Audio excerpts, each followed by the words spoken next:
ಶಿಕ್ಷಣ ಪ್ರಾಧ್ಯಾಪಕ ಸೇವೆ ಆಯ್ತಾ, ಅಲ್ಲಿರ್ತಕ್ಕಂಥ ಅಭಿಮಾನಿ ಬಳಗ, ಶಿಷ್ಯರ ಅಭಿಮಾನಿ ಬಳಗದವರು ನಿಮ್ಮ ಬಗ್ಗೆ ತುಂಬಾ ಉತ್ಸುಕರಾಗಿ ಒಂದು ಕಾರ್ಯಕ್ರಮ ಮಾಡ್ತೀವಿ ಅಂತ ಹೇಳ್ತಾ ಇದ್ದಾರೆ.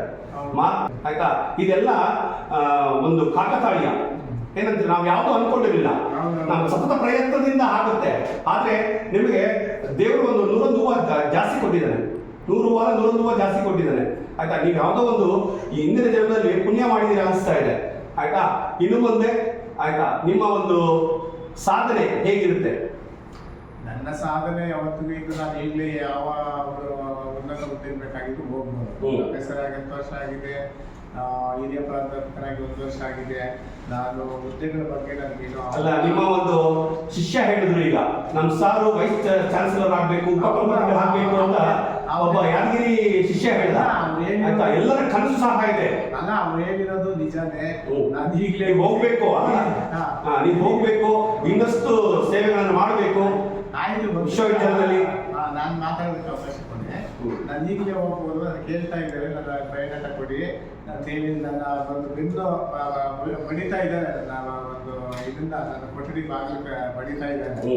ಬಟ್ ನಾನು ನನಗೆ ನನ್ನ ಮನಸ್ಸಿಗೆ ಯಾವತ್ತು ಸಮಾಧಾನ ಆಗುತ್ತೋ, ಆಮೇಲೆ ಅದಾಗಿ ನನಗೆ ಯಾವತ್ತು ಉಳ್ಕೊಂಡು ಬರುತ್ತೋ ಅವತ್ತು ಹೋಗ್ತೀನಿ. ಅಲ್ಲಿವರೆಗೂ ನಾನು ವಿದ್ಯಾರ್ಥಿಗಳಿಗೆ ಪಾಠ ಮಾಡಬೇಕು. ಮತ್ತೆ ನಾನು ವಿದ್ಯಾರ್ಥಿಗಳೇ ಬರೀ ಪಾಠ ಮಾಡೋದಷ್ಟಲ್ಲ, ಪಾಠದ ಜೊತೆಗೆ ನನಗೆ ಜ್ಞಾನ ಮುಖ್ಯ.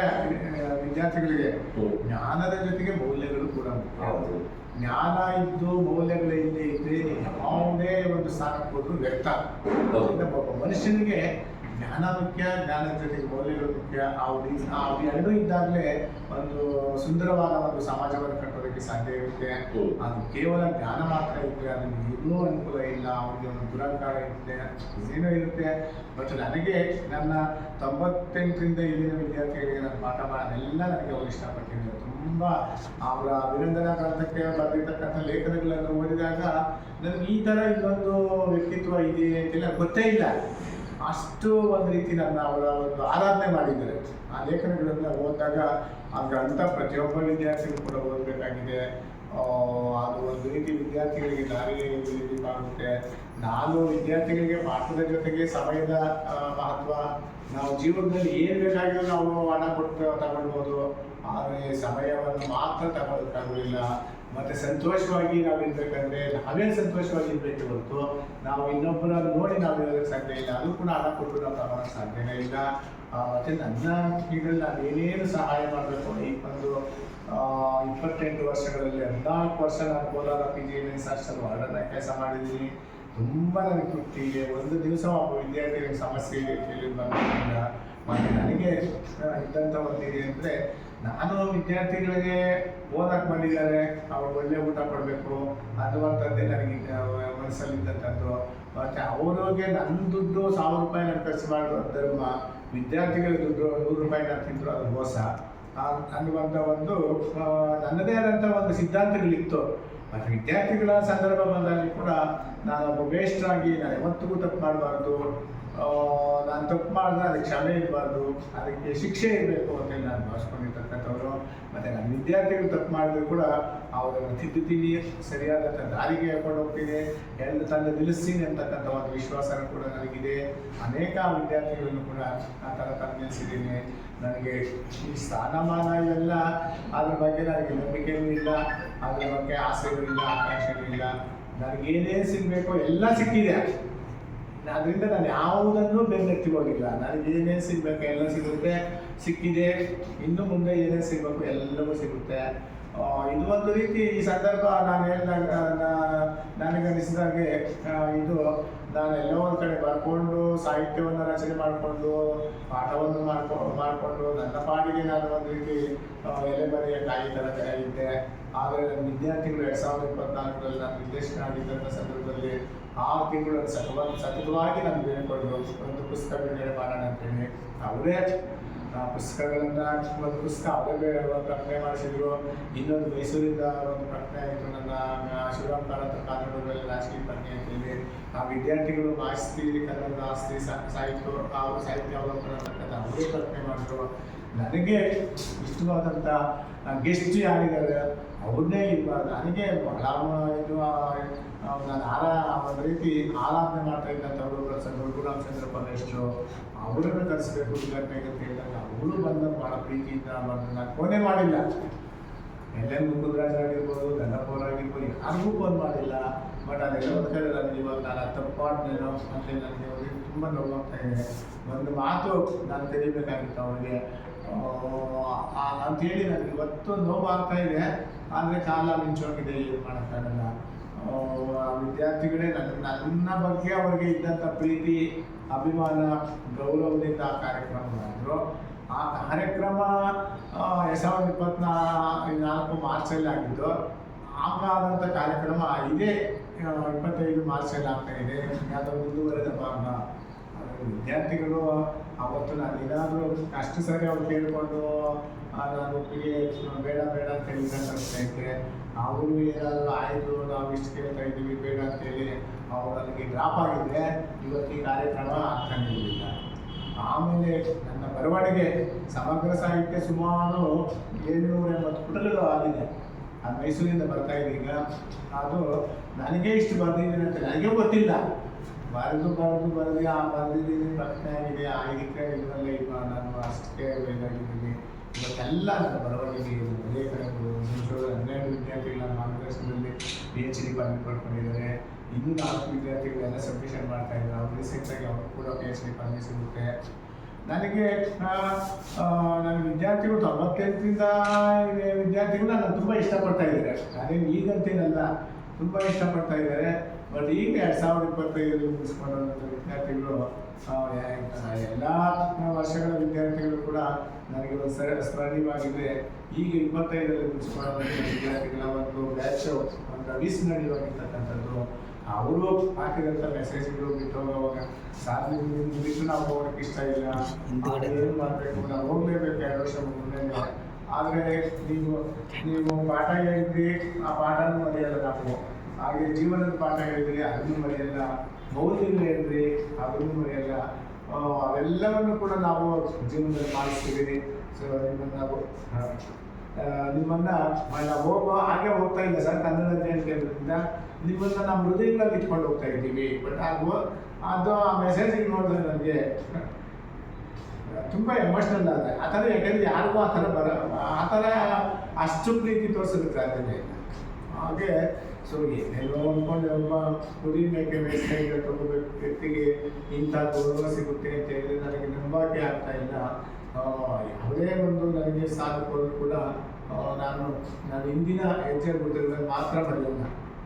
ಎಲ್ಲರೂ ನನಗೆ ವಿದ್ಯಾರ್ಥಿಗಳನ್ನು ಪ್ರೀತಿಸ್ತೀನಿ, ಎಲ್ಲ ಪ್ರತಿಯೊಬ್ಬರಲ್ಲೂ ಕೂಡ ನಾನು ಪ್ರೀತಿಸ್ತೀನಿ. ನನ್ನ ಶತ್ರುಗಳು ಕೂಡ ಒಳ್ಳೆಯದಾಗಲಿ ಅಂತ ಹೇಳಿ ನಾನು ಒಳ್ಳೆಯದೇ ಬೆಳೆಸ್ತೀನಿ. ನಾನು ಯಾರನ್ನು ದ್ವೇಷ ಮಾಡೋದಿಲ್ಲ. ನಾನು ದ್ವೇಷ ಮಾಡೋಂಥವ್ರನ್ನು ಕೂಡ ನಾನು ಪ್ರೀತಿಸ್ತೀನಿ. ಅದೇ ನನ್ನ ಒಂದು ವೈಶಿಷ್ಟ್ಯ ಅಂತ ಹೇಳಿ ನಾನು ಹೇಳ್ತಾ ಇವತ್ತು ಎಷ್ಟೋ ವರ್ಷಗಳ ನಂತರ ನನ್ನ ಸ್ನೇಹಿತರು ಇವತ್ತು ಬಂದಿದ್ದಾರೆ ಅಂದರೆ ಈ ಕಾರ್ಯಕ್ರಮಕ್ಕೆ ಅನ್ನೋ ಹೇಗೆ ಅದು ಸಾಧ್ಯ? ಅವೆಲ್ಲ ನಾನು ಓದುವಾಗ ಯಾರ್ಯಾರು ಎಲ್ಲ ಇಲ್ಲಿದ್ದೀನಿ. ತುಂಬ ಸಾಧಾರಣ ವಿದ್ಯಾರ್ಥಿ ನಾನು ಓದುವಾಗ ಮಿಡ್ಲ್ ಸ್ಕೂಲಲ್ಲಿ ಬೇರೆದವರು 2 ಗಂಟೆ ರಾತ್ರಿಗೆ ಹೋಗಿ ಅದನ್ನು ಹಾಕ್ಕೊಂಡು ಮಾರಿ ನಾನು ಒಂದು ಅಂಗಡಿಯಲ್ಲಿ ಬಂದು ತಗೊಂಡು ಬಟ್ಟೆ ತುಂಬಿಸ್ಕೊಂಡಿದ್ದೀನಿ. ನನ್ನ ಬಡತನದ ದಿನಗಳು ನಿಮಗೆ ಏನಿದೆ ನೀವು ಅದು ಆ ಥರದ ಒಂದು ಕಠೋರವಾಗಿದೆ. ಬಟ್ ಆಗ ನನಗೆ ಸಂತೋಷ ಇತ್ತು. ಅದರಲ್ಲಿ ಬಡತನ ಇರ್ಬೋದು, ನನಗೆ ಸಂತೋಷ ಇತ್ತು, ಖುಷಿ ಇತ್ತು. ನಾನು ಆಡಿದಂಥ ಆಟಗಳು, ನಾನು ಮಾಡಿದಂಥ ತಮಾಷೆಗಳು, ಆ ಕುರಿ ಬೇಟೆ ಕಾಯುವಾಗ ಇಡೀ ಹುಡುಗಿಯರೆಲ್ಲ ಒಂದು ಕಡೆ ಸೇರ್ತಕ್ಕಂಥದ್ದು. ನನ್ನ ಬೇಟೆ ನನ್ನ ಪ್ರಿಯವಾದಂಥ ಇದು ಜೇನು ಹಿಡ್ತಾ ಇದ್ದೆ. ಕೆರೆ ಕುಂಟೆಗಳಲ್ಲಿ ನಾವು ಮೀನು ಹಿಡ್ತಾ ಇದ್ವಿ, ಏಣಿ ಹಿಡ್ತಾ ಇದ್ವಿ. ಅದು ನೋಡೋಣ, ಸಾಧ್ಯವಾದ ಅದೆಲ್ಲವನ್ನು ಅದಕ್ಕೊಂದು ರೂಪ ಕೊಡಬೇಕಂತ ಹೇಳ್ತಿದ್ದೀನಿ. ವರ್ಷ ಸಂದರ್ಭ ಬರುತ್ತೆ ಅಂತೇಳಿ ನಾನು ಭಾವಿಸ್ಕೊಳ್ತಾ ಮತ್ತು ನನ್ನ ಜ್ಞಾನವನ್ನು ನನ್ನ ವಿದ್ಯಾರ್ಥಿಗಳಿಗೆ ನಾವೇ ಇರಬೇಕು ಅನ್ನೋದೇ ನನ್ನ ಆಸೆ. ನನ್ನ ಮಾರ್ಗದರ್ಶನ ಪಡ್ಕೊಂಡಿರ್ತಕ್ಕಂಥ ಅನೇಕ ವಿದ್ಯಾರ್ಥಿಗಳು ಇವತ್ತು ಒಳ್ಳೊಳ್ಳೆ ಸಾಧನೆಗಳಿದ್ದಾರೆ. ಆ ವಿದ್ಯಾರ್ಥಿಗಳಾಗಿ ಕನ್ನಡ ಸಾಹಿತ್ಯ ಅಂತಕ್ಕಂಥ ಒಂದು ಪುಸ್ತಕ ಬರೆದು ನಾನು ಅದು ಸ್ಪರ್ಧಾತ್ಮಕ ಪರೀಕ್ಷೆಗಳು, KS, NET ಮತ್ತು ಜೂನಿಯರ್ ಕಾಲೇಜ್ ಲೆಕ್ಚರ್ಸು ತುಂಬ ವಿದ್ಯಾರ್ಥಿಗಳು ಲಾಭ ಪಡ್ಕೊಂಡಿದ್ದಾರೆ. ಲೇಖನಗಳಲ್ಲಿ ನಾನು ನೋಡಬೇಕಾಯಿತು. ಮತ್ತು ಇತ್ತೀಚೆಗೆ ನನ್ನ ವಿದ್ಯಾರ್ಥಿ ಒಬ್ಬ ಪದವಿ ಕಾಲೇಜಿನಲ್ಲಿ ಸರ್ಕಾರ ಇತ್ತೀಚೆಗೆ ಒಂದು ಪರೀಕ್ಷೆ ಇತ್ತು, ಅವರಿಗೆ ಸಹಾಯಕರಾಗಿದ್ದಾರೆ.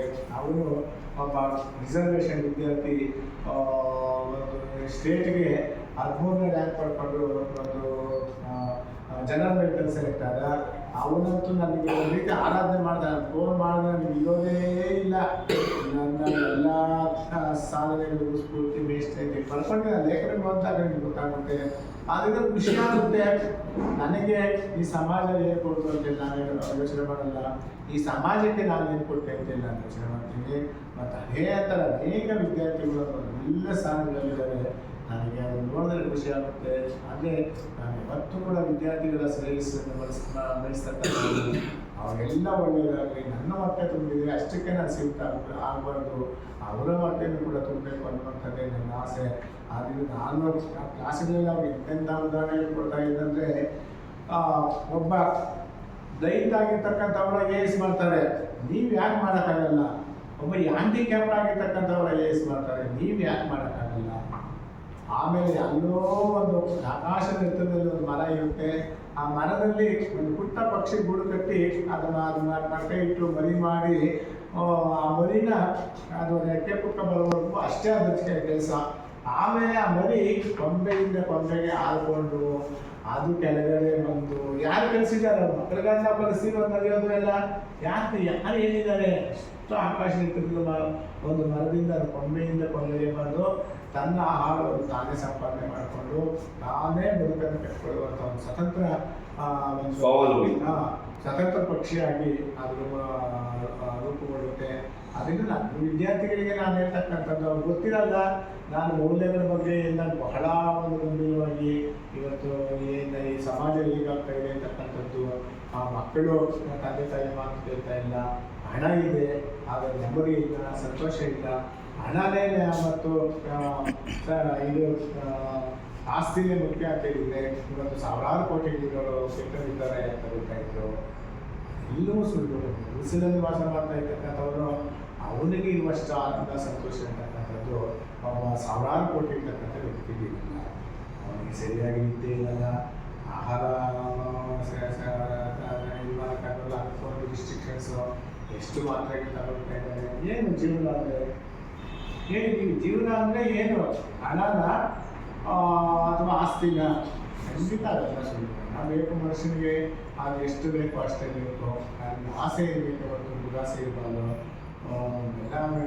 ಮತ್ತು ನನ್ನ ಸ್ನೇಹಿತರು ಇವತ್ತು 50 ವರ್ಷಗಳು ಹೆಚ್ಚು ಕಡಿಮೆ 50 ವರ್ಷಗಳ ನನ್ನ ಒಂದು ಬಾಲ್ಯದ ಸ್ನೇಹಿತರು ಬಂದು ಈ ಒಂದು ಸನ್ಮಾನ ಮಾಡಿದ್ರೆ ತುಂಬ ಖುಷಿ ಆಗ್ತಾ ಇದೆ. ಯಾಕೆಂದರೆ ಈ ಥರದ ಇದು ಯಾರಿಗೂ ಸಿಗಲ್ಲ.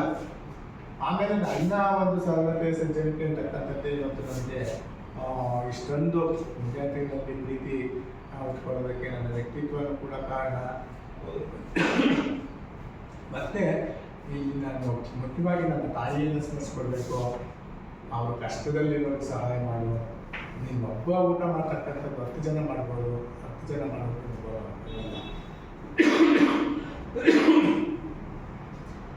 ಅನ್ನುವಂಥ ಒಂದು ನೀತಿಯನ್ನು ಕೂಡ ಬೋಧನೆ ಮಾಡಿದ್ರು.